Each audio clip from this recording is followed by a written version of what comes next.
What's up, Amcat Nation? Coach Bailey, Anna Maria Strength and Conditioning. Today I'm representing Amcat Women's Basketball.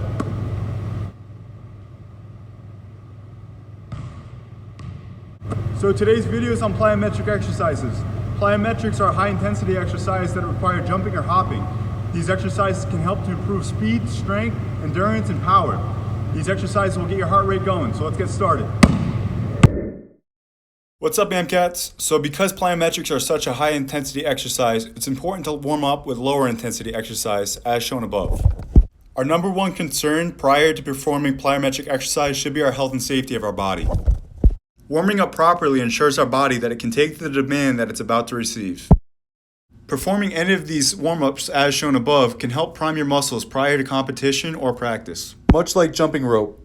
While you watch these warm-ups, keep in mind, if you ever perform plyometric exercises and you become dizzy or lightheaded, make sure you stop and seek help.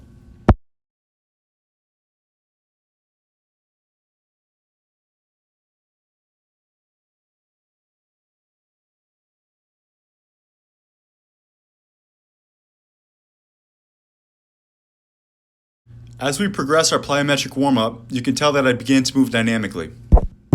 These dynamic warm-ups will truly test your coordination, body control, and stability. Just to reiterate, these are low-intensity plyometric exercises so they can be performed prior to competition or practice. Ideally, they shouldn't last longer than 10 seconds at a time. As we move on to our higher intensity plyometric exercises, we need to lay down some fundamentals. The first thing we need to learn is the snap down, as shown above.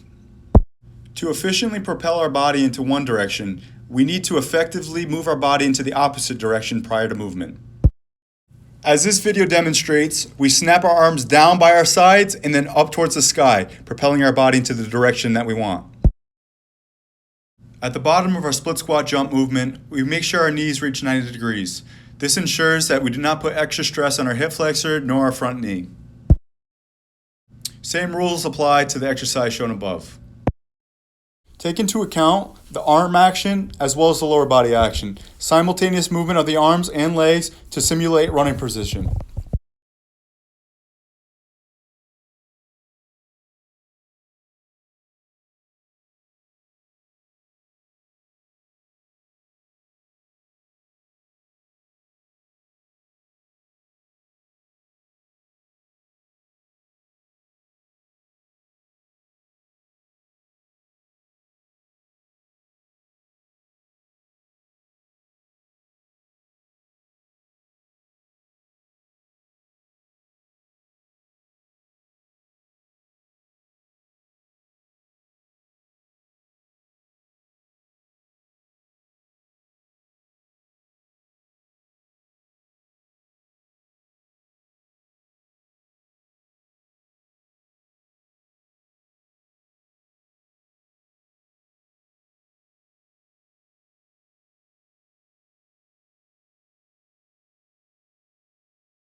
As we add additional elements to our plyometrics, we need to make sure we keep the core fundamentals, such as the snap down and the hip extension.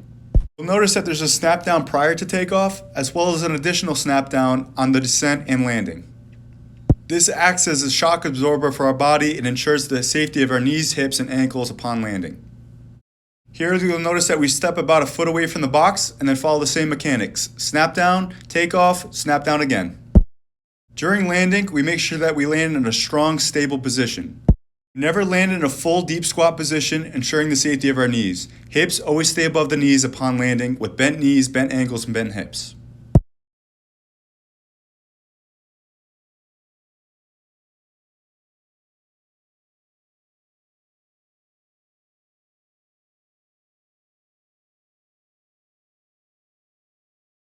We can conduct force into the ground in different ways, as shown above.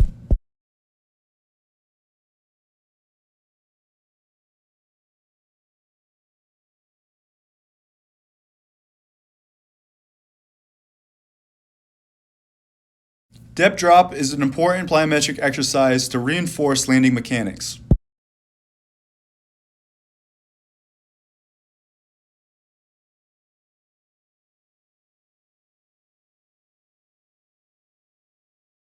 Once we master the depth drop, we can add additional explosive movements.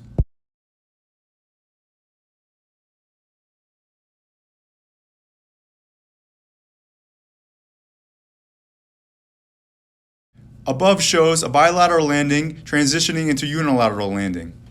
This tests coordination, body control, and stability.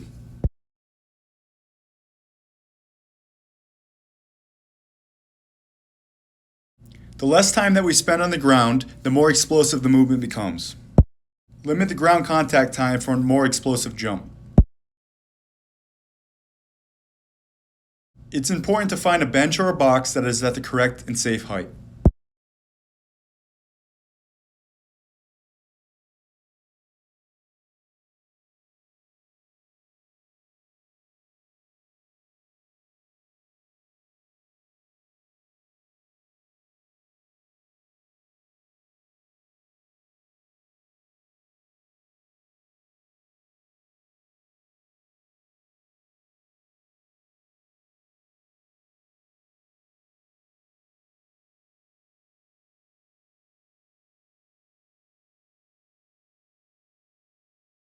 The snap down is even required in this kneel to box jump position. It is very unlikely that you'll get the momentum that you need to get from your knees to your feet without throwing your hands in the opposite direction prior to the jump. Your hips must also transition backwards towards your feet prior to hip extension to get from your knees to your feet. This is just another example of how you throw your body's movement into the opposite direction prior to initiate the takeoff movement.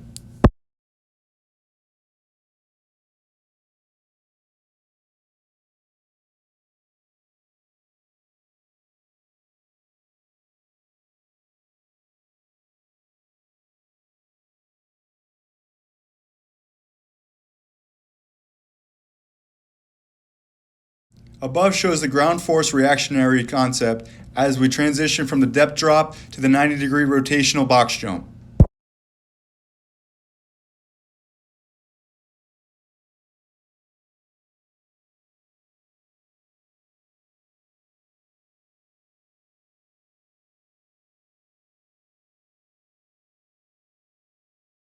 So there you have it, Amcats, plyometric exercises that you can try for yourself. Make sure you're always practicing safe and proper technique. And remember, a good plyometric is a quiet plyometric. So the softer you land, the better it is for you. Thanks again for tuning in. Make sure you like and subscribe to our YouTube page so you never miss a video. And if you haven't already, make sure you check us out on Twitter and Instagram at GoAMCSC. Get jumping and we'll see you next time.